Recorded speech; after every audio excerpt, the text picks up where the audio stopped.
ஓம் சாந்தி. எல்லோரும் குஷியாக இருக்கிறீங்களா?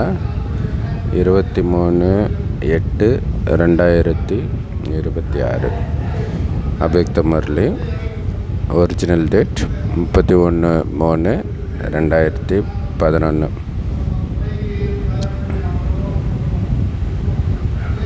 பாபா சொல்கிறாங்க, திடமான எண்ணத்தின் மூலமாக டென்ஷன் இல்லாதவராகி எல்லோருக்கும் எடுத்துக்காட்டாக ஆதாரமூர்த்தி ஆகுங்கள். மனசக்தி மூலமாக துக்கமான ஆத்மாக்களுக்கு குஷிங்கிற வரதானத்தை கொடுங்க. சூப்பரில் டென்ஷன் இல்லாமல் இருக்கணும் அப்படின்னா பலகீனமான மனம் இருந்தால் தான் தேவையற்ற பலகீனமான எண்ணங்களை உருவாக்கி நம்மளை டென்ஷன் படுத்தும். ஆனால் திடமான ஸ்ட்ராங்கான எண்ணத்தை உருவாக்குறோம் அப்படின்னா கண்டிப்பாக நம்ம அமைதியாகவே இருப்போம். ஸோ அமைதியாக இருக்கிறது தான் பலம், அதை புரிஞ்சுக்கணும். ஸோ அப்படி நாம் இருக்கிறத பார்க்கும்போது மற்றவங்களுக்கும் நம்ம முன்னுதாரணமாக இருப்போம். ஸோ அப்படிப்பட்ட ஆதாரமூர்த்தி ஆகுங்கள். அதேமாரி நம்ம மனதின் சக்தி மூலமாக, அதாவது மனச சேவை, அதன் மூலமாக துக்கமான ஆத்மாக்களுக்கு குஷின்ற வரதானத்தை கொடுத்துக்கிட்டே இருங்க. இன்றைக்கி உயர்ந்ததிலும் உயர்ந்த தந்தை தன்னுடைய கோடியில் ஒரு குழந்தைய, அந்த கோடியிலும் தனிப்பட்ட குழந்தையின் பாக்கிய ரேகையை பார்த்துட்ருக்காரு. இல்லை, நம்ம எல்லாருமே கோடியில் ஒருத்தர். ஸோ அப்படிப்பட்ட குழந்தைங்களுடைய பாக்கிய ரேகையை பார்க்குறார். ஒவ்வொருத்தருடைய நெற்றியிலும் திவ்ய நட்சத்திரத்துடைய ஒளி வீசிட்டு இருக்கிறத, ஜொலிச்சிட்டு இருக்கிறத பார்க்குறார். ஒவ்வொருத்தருடைய நெற்றியிலும். அதே மாதிரி கண்களில் ஸ்நேகத்தின் ரேகையை பார்த்துட்டு இருக்கிறார். இல்லையா, அந்த அன்பு நிறைந்த கண்கள், அது தெரியும் இல்லையா, அன்பாக இருக்கும் பொழுது அதை பார்த்துட்டு இருக்கிறார். அதே மாதிரியும் இதயத்தில் திலாராமின் ஆழமான அன்பின் ரேகையை பார்த்துட்டு இருக்கிறார். கண்களிலும் அன்பை பார்க்குறாரு, இதயத்திலும் அதை பார்க்குறார், ஆழமான அன்பின் ரேகையை. அதேமாரி கைகளில் ஞான கஜானாக்களின் ரேகையை பார்த்துட்டு இருக்கிறார். எந்த அளவுக்கு அந்த ரேகை, அதாவது அந்த ஞான பொக்கிஷங்களை நம்ம நிரப்பி வச்சிருக்கிற மாதிரி பார்க்குறார் கையில். பாதங்களில் பல மடங்கு பாக்கிய ரேகையை பார்க்குறார். ஏன்னா ஒவ்வொரு அடியிலும் பல மடங்கு பாக்கியம் சேமிப்பாகுதுன்னு பாபா சொல்கிறார் இல்லையா. ஸோ அப்போ ஒவ்வொரு அடியிலும் பல மடங்கு நீங்கள் சேர்த்து இருக்கிறீங்கன்னா அந்த பல மடங்கு பாக்கிய ரேகை இருக்கும் இல்லையா, அதை பாபா பார்க்குறார். ஒவ்வொரு குழந்தையுமே இந்த ரேகைகளில் வரிசை கிரமமாக முழுமை அடைஞ்சிருக்கிறாங்க.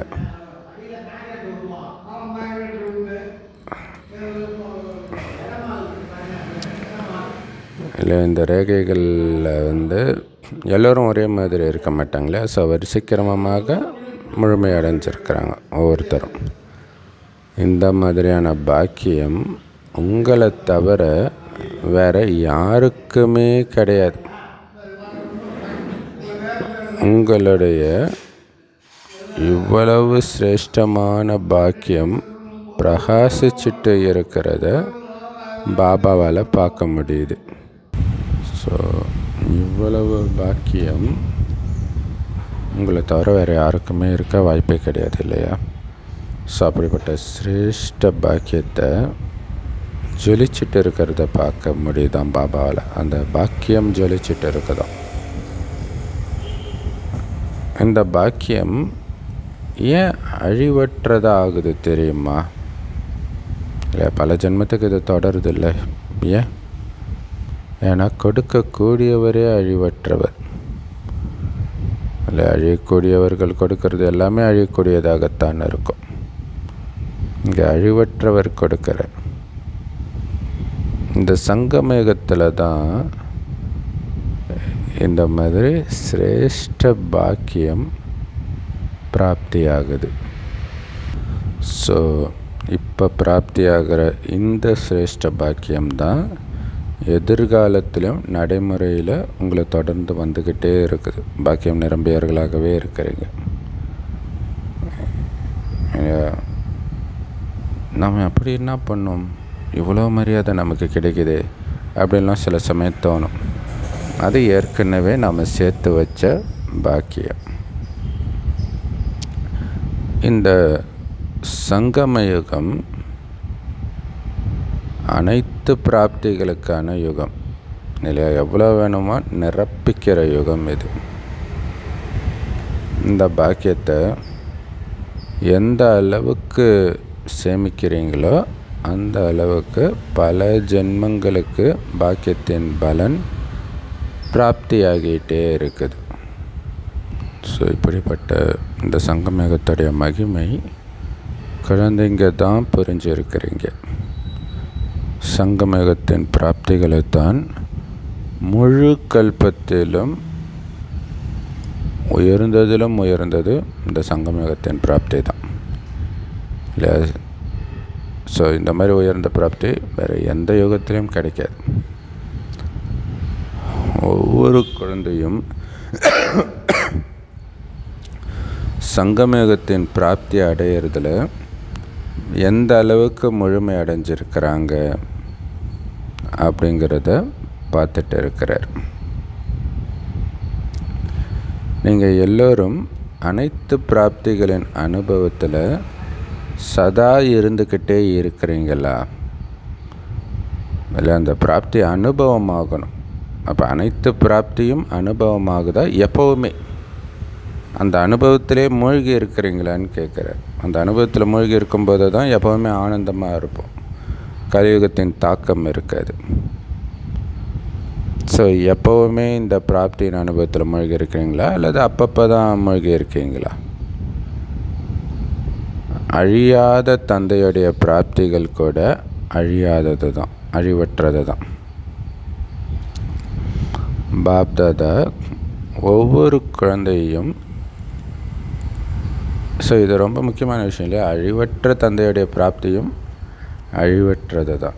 அது முக்கியமான பாயிண்ட்டாக பாபா ஸ்ட்ரெஸ் பண்ணி சொல்கிறார். பாப்தாதா ஒவ்வொரு குழந்தையையும் எந்த ரூபத்தில் பார்க்க விரும்புகிறாருன்னு உங்களுக்கு தெரியும் தானே? ஒவ்வொரு குழந்தையுமே சுயராஜ அதிகாரி ராஜாவாக ஆகணும் அப்படிங்கிறத தான் பாபா பார்க்க விரும்புகிறேன் இல்லையா? இப்போ சுயராஜ அதிகாரியாக இருக்கணும். சுயராஜ அதிகாரி அப்படின்னா என்ன அர்த்தம்? ஆத்மா ராஜாவாக இருக்கணும். கர்மேந்திரியங்களின் மீது ராஜாவாக இருக்கணும். ஸோ சுயத்தின் மீது அப்படின்னா கர்மேந்திரியங்களின் மீது, மனம் புத்தி சமஸ்காரங்களின் மீது ராஜாவாகி ராஜ்யம் செய்கிறதுன்னு அர்த்தம் இல்லையா? இப்போ கர்மேந்திரியங்களுக்கும் மனம் புத்திக்கும் சமஸ்காரத்துக்கும் நீங்கள் ராஜாவானாதான் நாளைக்கு உலக மகாராஜாவாக அந்த நாராயணன் அரியணையில் உங்களால் உட்கார முடியும். எதிர்காலத்தில் ராஜ்ய அதிகாரியாக ஆகத்தான் போகிறீங்க. ஆனால் இப்போ சுயராஜ அதிகாரி ராஜாவாக ஆகணும் இல்லையா? ஏன்னா எதிர்காலத்தில் நம்ம ராஜ அதிகாரி ஆகிறத பாபா பார்க்க மாட்டார் இல்லையா? ஸோ அப்போ இப்போ நீங்கள் சுயராஜ அதிகாரி ஆகிறத பார்த்து பாபா சந்தோஷப்படுவார். ஸோ பாபாவை அப்படி தான் சந்தோஷப்படுத்தணும். குழந்தைங்க பெருசாகி புகழின் உச்சத்தை அடையிறத பெரும்பான்மையான அப்பா அம்மாக்கள் பார்க்குறதுக்கு இருக்க மாட்டாங்க. ஆனால் சின்ன வயசில் நல்லா படிக்கிறாங்க, நல்லா ஒழுக்கமாக இருக்கிறாங்க, எல்லாருடைய பாராட்டுதலுக்குரியவராக இருக்கிறாங்கன்றது தான் அப்பா அம்மாவுக்கு சந்தோஷத்தை கொடுக்கும். ஸோ அதனால தான் பாபா சொல்கிறார், நீங்கள் எதிர்காலத்தில் ராஜா ஆகிடுவ குழந்தை, ஆனால் இப்போ நீ சுயராஜ அதிகாரியாக ஆகிறத நான் பார்க்கணும் அப்படின்னு சொல்கிறார்.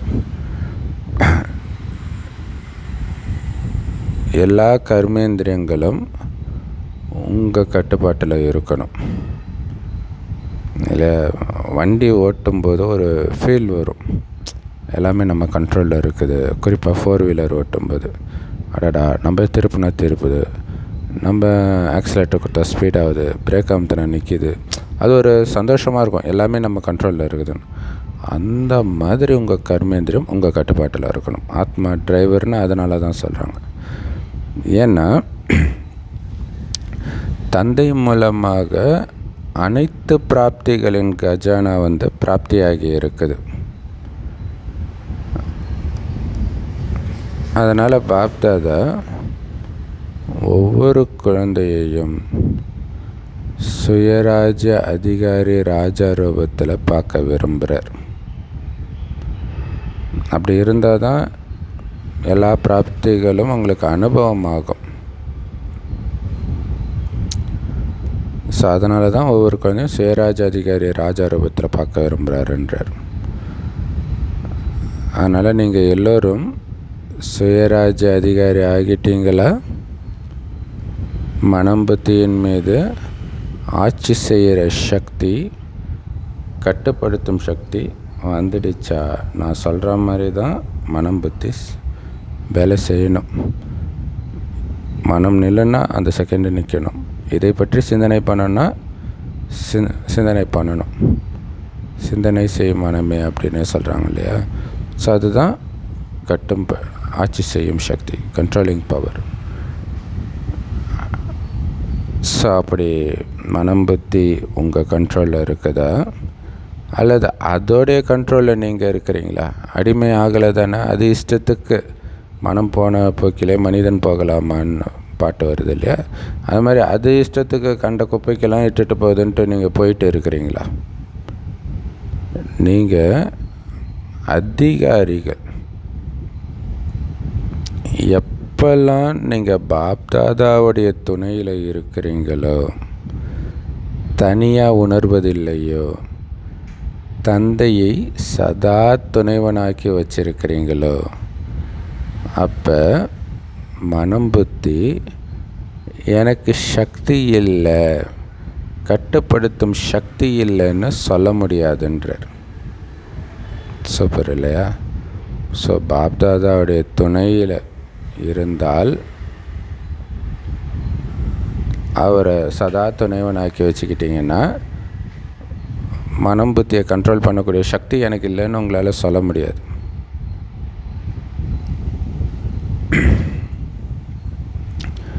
அதனால் அப்போ பாப்தாதா துணைவனாக இருக்கணும். அதுதான் இங்கே கீ. கரெக்டாக மனம் புத்தி அலப்பாயுதுன்னா டக்குன்னு நீங்கள் பாபா போய் கெட்டியாக கட்டி பிடிச்சிக்கோங்க, மனம் புத்தி உங்கள் கண்ட்ரோலுக்கு வந்துடும்.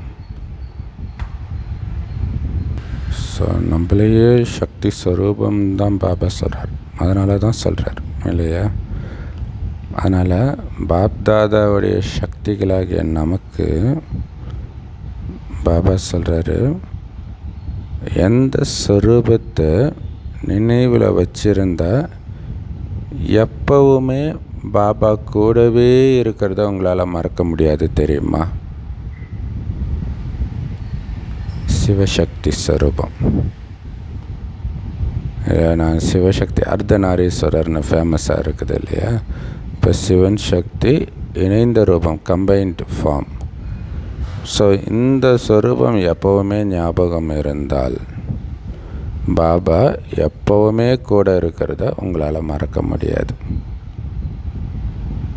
இந்த நினைவு தான் உங்களை மாயையை வென்றவர்களாக, இயற்கையை வென்றவர்களாக ஆக்கும். ஏன்னா பாபா சொல்கிறாங்க, நிகழ்காலத்தில் எல்லோரும் இயற்கைக்கு இடையூறு பண்ணிட்டு தான் இருக்கிறாங்க. அதனால தான் இயற்கையும் இடையூறு பண்ணுது. இன்றைய நாட்களில் நீங்கள் பார்க்குறீங்க, இயற்கை பல இடங்களில் தன்னுடைய காரியத்தை செஞ்சிட்டு இருக்குது இல்லையா. சொல்லுவாங்க இல்லையா, மரத்தெல்லாம் வெட்டுறாங்க, அதனால தான் நிலச்சரிவு வருது. ஸோ அப்போ இயற்கைக்கு இவங்க இடையூறு பண்ணுறாங்க, அதனால் அதுவும் இடையூறு பண்ணுது. அதை நாம் பார்க்குறோம், திரும்புகிற பக்கமெல்லாம் பார்க்குறோம். ஆனால் நீங்கள் இயற்கையை வென்றவர்களாகி அதையும் சதோ பிரதானமாக மாற்றிட்டு இருக்கிறீங்க. மனிதர்கள் இயற்கையின் குழப்பங்களை பார்த்து நாளைக்கு என்ன நடக்குமோன்னு பயப்படுறாங்க. ஆனால் உங்களுக்கு தெரியும், எல்லாமே நல்லபடியாக தான் நடக்கும் அப்படின்ட்டு.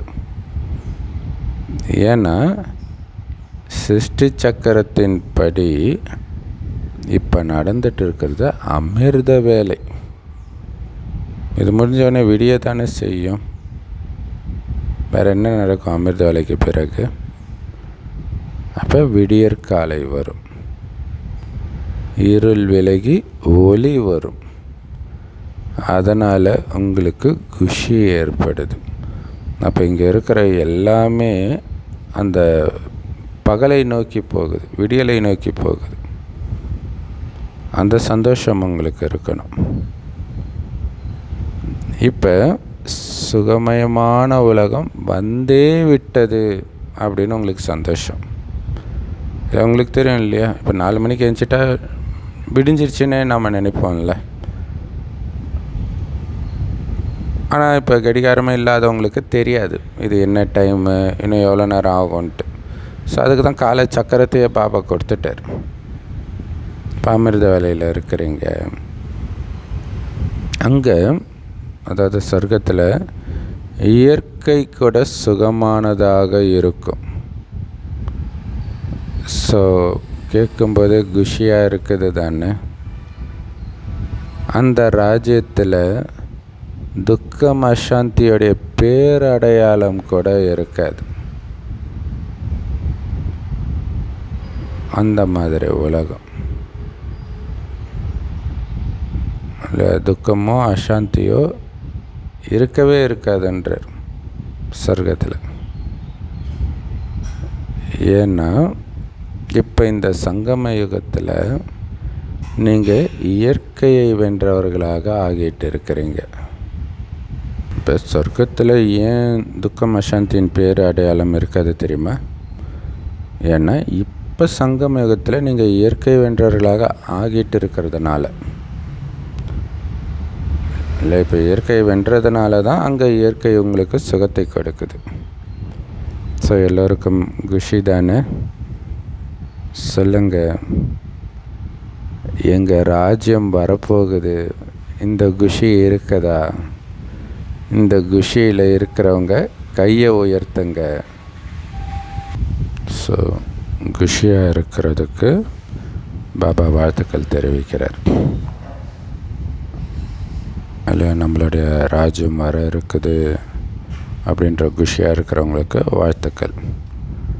ஆனால் இந்த குஷி துக்கம் அசாந்தியில் இருக்கக்கூடிய சகோதர சகோதரிகளுக்கு தந்தை மூலமாக கிடைச்ச குஷியின் கிரணங்கள் சென்றடைந்து விட்டனவா?